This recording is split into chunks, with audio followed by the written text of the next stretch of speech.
Hola a todos, este es un video más de Java cómo programar.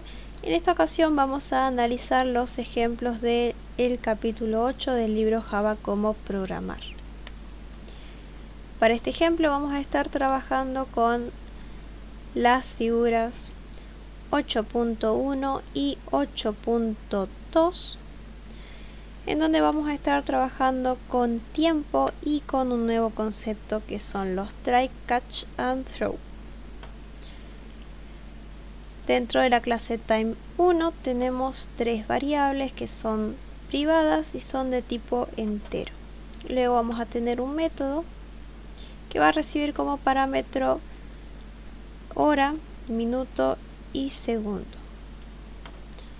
Y acá tenemos un if que tiene muchas condiciones, que si se cumple alguna de ellas, entonces se va a ejecutar el cuerpo de este if. Analicemos estas condiciones. Nosotros en un reloj digital vamos a tener horas que van de 0 a 23 y minutos y segundos que van de 0 a 59. Si nosotros tuviéramos una hora con un valor negativo, entonces esa hora sería inválida. Entonces tenemos esta condición, que hora sea menor a 0, que minuto sea menor a 0 o que segundo sea menor a 0. Estas tres condiciones hacen que una hora sea inválida y basta con que cualquiera de ellas se cumpla para que una hora sea inválida. También una hora puede ir de 0 a 23. Entonces si nosotros tuviéramos una hora mayor o igual a 24, también sería inválida, así como si tuviéramos un segundo o un minuto mayor o igual a 60. En caso de que se cumpla cualquiera de estas condiciones, vamos a tener una fecha inválida. Y se va a ejecutar esto que dice throw new y le ponemos un nombre a esta excepción que se va a llamar illegal argument exception. Throw lo que hace es crearnos, acompañado del new, crearnos una excepción a la que le pusimos este nombre y se va a mostrar en caso de que esta condición se cumpla. Se va a mostrar siempre y cuando nosotros utilicemos un try.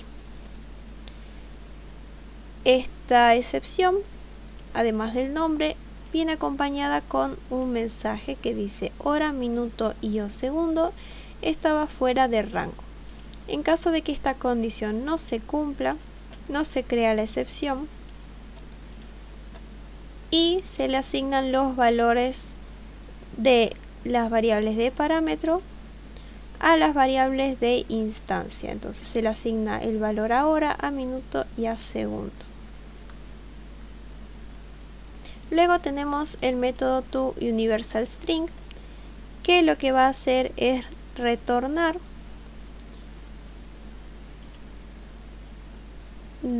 como string gracias al método formato, que nos va a permitir cambiar de enteros a un string. Como podrán ver, solamente estamos devolviendo un solo string, que va a mostrarnos el minuto, la hora y los segundos, pero con el detalle de que los valores se van a mostrar siempre con dos dígitos, es decir, si tenemos un 12 se va a mostrar un 12, pero si tenemos un 1 se va a mostrar un 0, 1, para que tengamos los dos dígitos. Luego vamos a tener otro método llamado toString, que va a ser lo mismo que toUniversalString, con la diferencia de que vamos a tener acá unos cuantos operadores. Utilizamos el mismo método y lo que vamos a mostrar es la hora, los minutos y los segundos, y además vamos a mostrar en qué momento del día estamos, si AM o PM.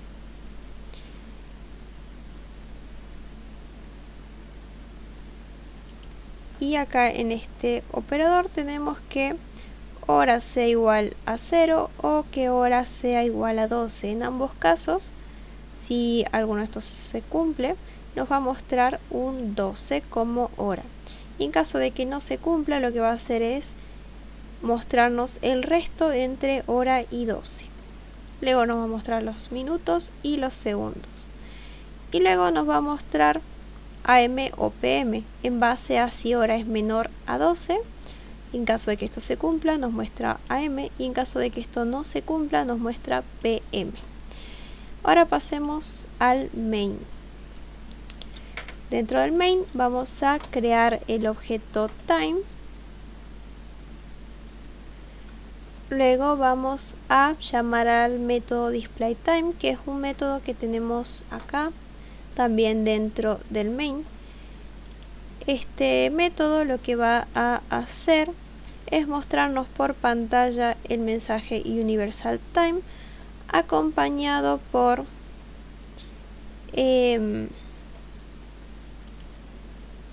el string que nosotros convertimos en el método toUniversalString y en el método toString. Entonces nos va a mostrar ambos formatos de horario. Esto lo que va a hacer este método en este caso es mostrarnos el mensaje after time object is created. Nos va a mostrar el mensaje after time object is created. Después nos va a mostrar la hora. En este caso, como nosotros no asignamos una hora, nos va a mostrar valores predeterminados, que son, en caso de el modo universal de expresar la hora, nos va a mostrar 000, y de la forma estándar nos va a mostrar que son las 12:00 am. Luego lo que vamos a hacer es, con el método setTime, que iba a recibir los parámetros hora, minuto y segundo, asignar los valores 13, 27 y 6 respectivamente. Y va a usar de nuevo el método displayTime para mostrarnos la hora en ambos formatos. Entonces nos muestra el mensaje after calling setTime y nos muestra la hora en formato universal y en formato estándar. Luego vamos a tener un try, que lo que va a hacer es intentar recibir un throw, que vendría a ser una excepción. Entonces utilizamos con el objeto time el método setTime y asignamos los valores 11, 59 y 99 para hora, minuto y segundo. En este caso no se cumple, es decir, se cumple la condición que determina que una hora es inválida.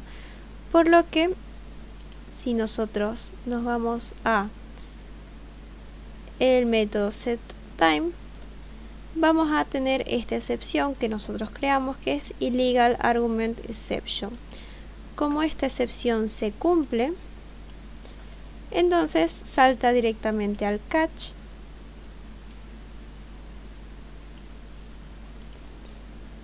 y va a recibir siempre el error illegal argument exception.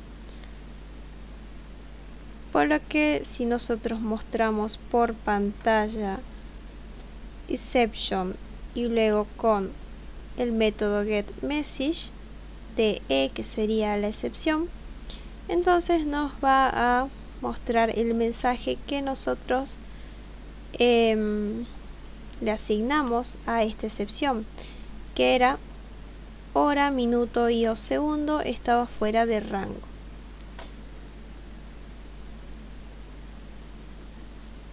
Luego lo que va a hacer es mostrarnos por pantalla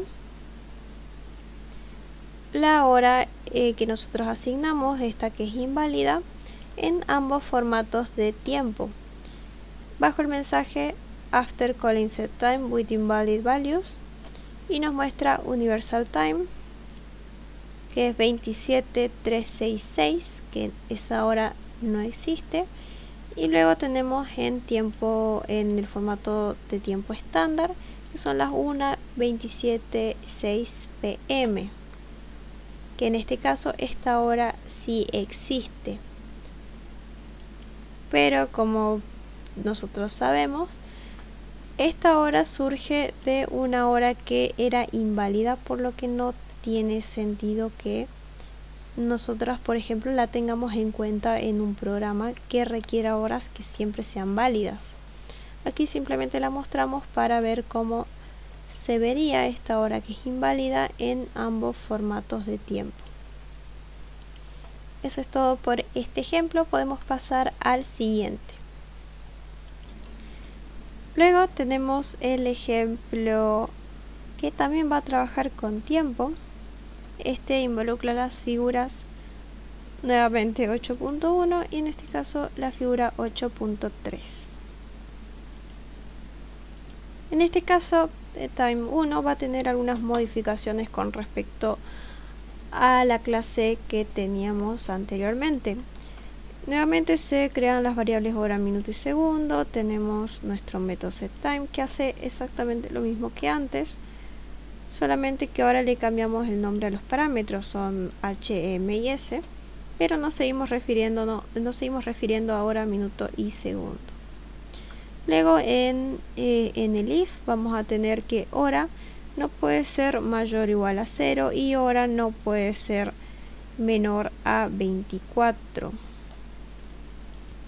Luego tenemos que minuto debe ser mayor o igual a 0 y minuto debe ser menor a 60, y que segundo debe ser mayor o igual a 0 y segundo debe ser menor a 60. En caso de que estas tres condiciones se cumplan, solo en ese caso vamos a poder asignar el valor de hora a h, de minuto a m y de segundo a s. En cualquier otro caso vamos a crear la excepción illegal argument exception, que nos va a mostrar el mismo mensaje que antes, que hora, minuto y o segundo está fuera de rango. Y ese va a ser nuestro nuevo throw. Luego vamos a tener los mismos métodos que antes, toUniversalString y toString. No hace falta que los explique porque son iguales a los que teníamos antes. Me acabo de dar cuenta que, por decirlo rápido, dije esto mal. El valor de h se le asigna a hora, el valor de m se le asigna a minuto y el valor de s se le asigna a segundo, no al revés. Luego tenemos nuestro main, en donde vamos a crear dentro del método un objeto llamado time, y a time le vamos a asignar la hora 7, el minuto 15 y el segundo 30. Si nosotros intentamos ejecutar esto, nos va a mostrar los errores.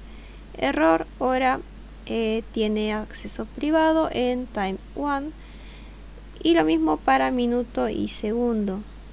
Esto se debe a que estamos intentando asignar estos valores directamente sobre la variable de instancia, que es privada.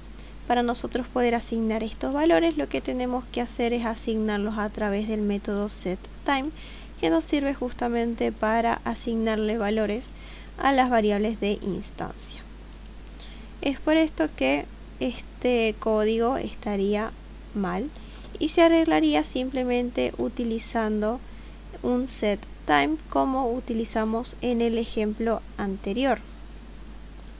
Pasemos al siguiente ejemplo, que es la figura 8.4.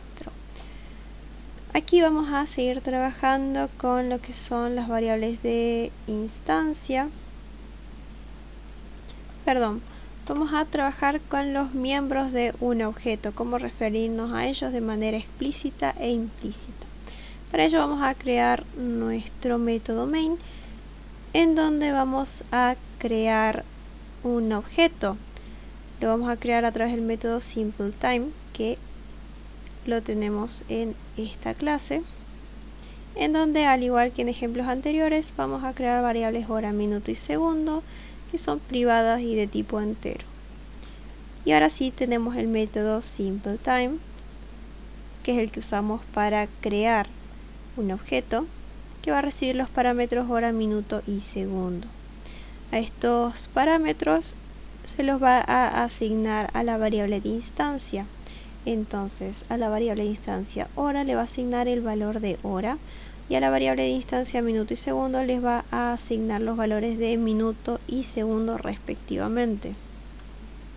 Entonces con ese método vamos a crear el objeto time, que va a recibir los valores 15, 30 y 19.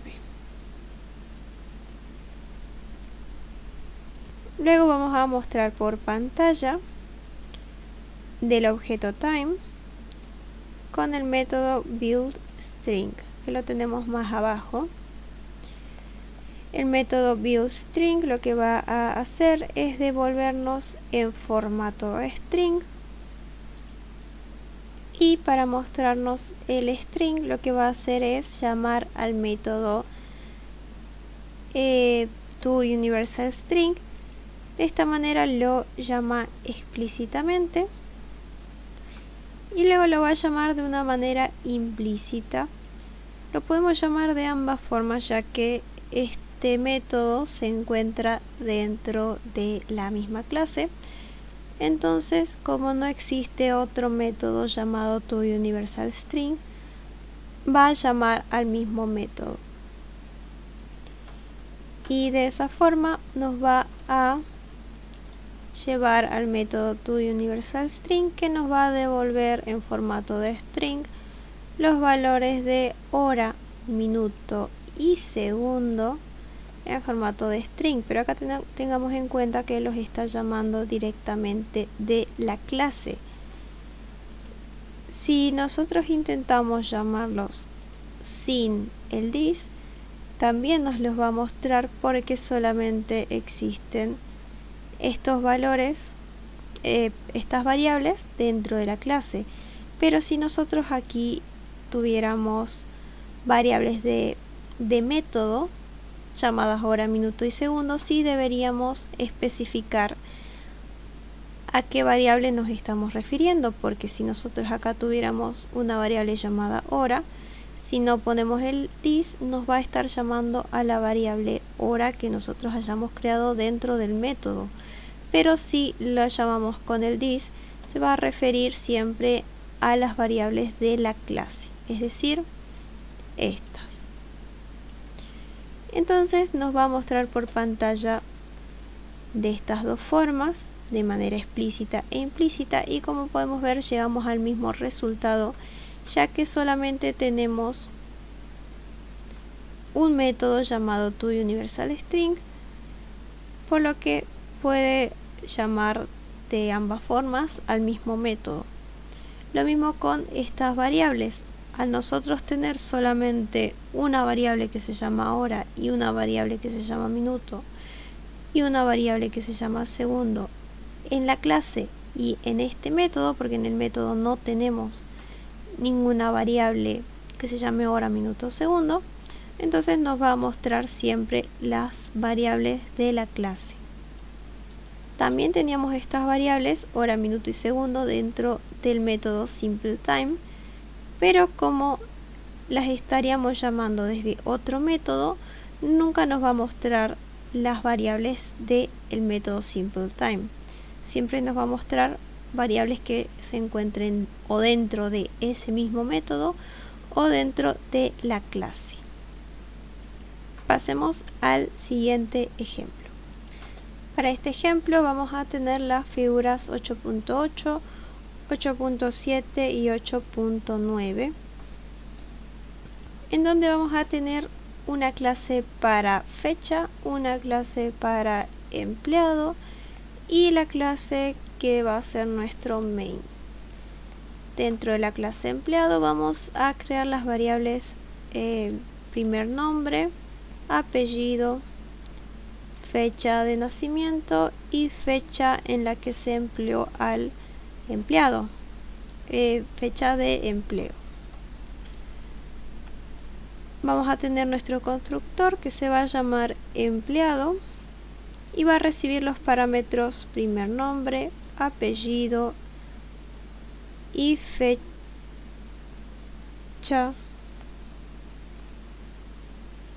de nacimiento, así como fecha de empleo. Y estos valores van a ser asignados a las variables de instancias que tienen el mismo nombre.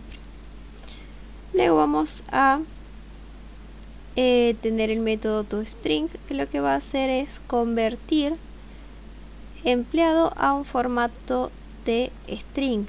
Entonces nos va a devolver en formato de string el apellido, el nombre, la fecha en la que se empleó y la fecha de nacimiento del empleado. Luego en la clase date vamos a crear las variables mes, día y año, son de tipo entero, y vamos a crear un arreglo que se va a llamar días por mes, que va a tener los 12 meses más 1, que es el 0, porque el primer mes del año tiene 31 días, el segundo tiene 28, el tercero tiene 31 y así hasta diciembre, que tiene 31 días. Luego vamos a tener el método date, en donde vamos a tener un if que dice que si mes es menor o igual a 0 o mes es mayor a 12, ambos casos en un mes no corresponden, porque nunca vamos a tener un mes 13 o un mes negativo. Entonces vamos a crear la excepción illegal argument exception y nos vamos a mostrar el mensaje, si es que lo solicitamos, mes, y nos va a mostrar el mes que nosotros ingresamos, que es incorrecto, y que el mes debe estar entre 1 y 12. Luego tenemos otro if que dice que si día es menor o igual a 0, es decir, nunca tenemos en el mes un día 0, siempre tenemos valores que van del 1 al 31. O en este caso también tenemos la condición de que día debe ser mayor a días por mes. Este día por mes era el arreglo que nosotros creamos, y acá nosotros el valor que ingresemos, por ejemplo 12, si nosotros vemos 12 tiene 31 días. Si nosotros acá ingresamos por ejemplo un 32, entonces estaría cumpliendo esta condición. Y en este caso se tiene que cumplir también que mes sea igual a 2 y día sea igual a 29. Si esto nos da verdadero, entonces lo convertimos a falso, porque tenemos el signo de exclamación. Si esto es verdadero y esto es falso, entonces nos va a mostrar, nos va a arrojar la excepción illegal argument exception, que nos va a mostrar el mensaje día acompañado del día está fuera del rango para el mes especificado y el año. Luego tenemos otro if que dice que si mes es igual a 2 y día es igual a 29, y si esto es falso, que es si año dividido 400 da como resto 0, o año dividido 4 da como resto 0 y año dividido 100 da como resto un número distinto a 0. Recordemos que esto tenemos acá un signo de exclamación, por lo que si tenemos un verdadero, acá vamos a tener un falso. Lo que queremos es tener un verdadero y un verdadero, por lo que esta condición completa debe ser falsa para que se cumpla esta condición completa. En caso de que estas condiciones ambas sean verdaderas, entonces nos va a arrojar la excepción illegal argument exception, que dice día, nos muestra el día, está fuera del rango para el día especificado y el año. Lo que va a hacer esto es ver si estamos en un año bisiesto. En caso de que ninguno de estos if se cumpliesen, entonces le vamos a asignar a la variable de instancia month el valor que tenemos en month, lo mismo para día y año. Luego vamos a mostrar por pantalla fecha del objeto del constructor para fecha y this, de forma que nos va a mostrar las fechas que ingresamos. Luego tenemos el método toString, que lo que va a hacer es convertir a formato string la fecha y las va a mostrar en forma de mes, día y año. Y luego tenemos nuestro main, en donde vamos a asignar valores a nuestras fechas. Vamos a crear una fecha que va a ser nacimiento, que va a ser 7/24/1949. Recordemos que date recibe los valores como mes, día y año, por lo que 7 es el mes, 24 es el día y 1949 es el año. Y hacemos lo mismo para empleo, es decir, la fecha en la que se empleó, y es el 3 de diciembre de 1988. A empleado vamos, es decir, con la clase empleado vamos a crear un objeto que se va a llamar empleado, y este va a ser Bob con apellido Blue, y va a tener birth como fecha de nacimiento y hire como fecha en la que se lo empleó. Y luego nos va a mostrar por pantalla a empleado, entonces nos va a mostrar los datos del empleado en formato de string. Es por esto que nos muestra el nombre, el apellido, el nombre, cuándo fue empleado y cuándo nació. Eso es todo por este ejemplo. Podemos pasar al siguiente. El siguiente ejemplo que vamos a analizar consiste en las figuras 8.11 y 8.10, pero hasta acá vamos a llegar en este video. Esta es la parte 1 del capítulo 8. En la siguiente parte vamos a analizar este ejemplo y los demás que nos quedan por analizar del capítulo 8. Espero que les haya gustado este video. Nos vemos la próxima.